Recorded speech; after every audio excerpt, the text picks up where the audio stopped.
Кои мъже отиват при жените, които търсят издръжка и пари? Това видео ще спаси живота на много жени и ще промени посоката на много жени, ако те го разберат и повярват думите ми, които говоря от личен опит. 8 години връзки само с мъже заради финансови облаги. Мъжете, които отиват при жена, която държи на издръжка, на пари, на букети, на цветя, на подаръци, са две основни категории. Първо, мъжете, които искат контрол. Властни, тиранични, контролиращи, които в началото е приказка, а след това си показват истинското лице. Защо на тях такава жена им е изгодна и удобна? Защото тя няма собствени пари, т.е. тя ще се подчинява и ще прави всичко, което от него ще го направи щастлив, за да продължи да има тази издръжка, този дом, тази кола, тези финанси. Втори вариант – мъже, които търсят игра и секс кукла, с която да си показват, избивайки своите неуверености и комплекси към обществото. Тоест, той не е с теб, защото наистина ти харесва и оценява, той налива пари в теб, защото ти си неговата визитна картичка пред обществото.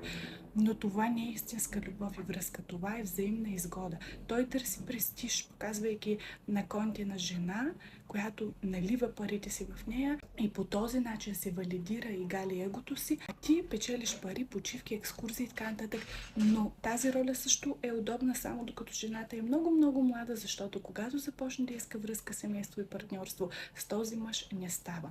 Защо мъжете, които не са съгласни с това, че жените искат пари, те не са някакви смешници, те също биха се грижили за жена си. Мога да ви кажа, че такива мъже, дори и с 1000 лева заплата, те ще дават 90% от тая сума за жената да е щастлива. Къща за нея, пари за нея, храна за нея, за прическа, за маникюр, ще събират за почивка за нея. Те много се стараят. Също всички мъже, които обичат жена, се стараят да се погрижат за нея с каквото могат според възможностите си. Ако търсите издръжка, ако търсите пари, ако търсите почивки, тогава другите варианти са добре за вас.